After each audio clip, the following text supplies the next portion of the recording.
ప్రధానమంత్రి నరేంద్ర మోడీ అధ్యక్షతన ఢిల్లీలో రాష్ట్రపతి భవన్లో నీతి ఆయోగ్ 4వ పాలక మండలి సమావేశం కొనసాగుతోంది. ఈ సమావేశానికి పలువురు కేంద్ర మంత్రులతో పాటు రాష్ట్రాల ముఖ్యమంత్రులు, ఉన్నతాధికారులు హాజరయ్యారు. 7వ రోజు దీక్షను కంటిన్యూ చేస్తున్న ఢిల్లీ సీఎం అరవింద్ కేజ్రీవాల్ ఈ సమావేశానికి హాజరు కాలేదు.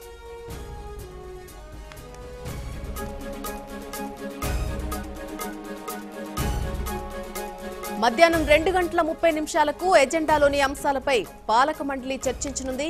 రైతుల ఆదాయంతో పాటు 6 అంశాలు ప్రధాన ఎజెండాగా చర్చించనున్నారు. వ్యవసాయ రంగ అభివృద్ధి, రైతుల ఆదాయం రెట్టింపునకు దోహదంపై ఈనాం, వ్యవసాయ మార్కెటింగ్ సంస్కరణలపై సమావేశంలో చర్చించనున్నారు.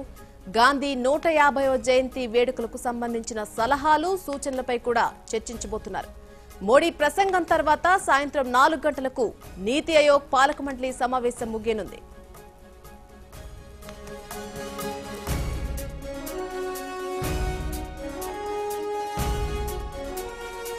సమావేశంలో ప్రారంభోపన్యాసం చేసిన ప్రధాని జీఎస్టీ అమలుకు సహకరించినందుకు కృతజ్ఞతలు తెలిపారు.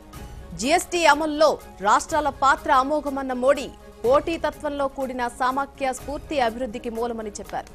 దేశంలో వనరులకు కొదవలేదని, విద్య, ఆరోగ్యం, వ్యవసాయం, జిల్లాల అభివృద్ధిపై దృష్టి సారించాలని సూచించారు.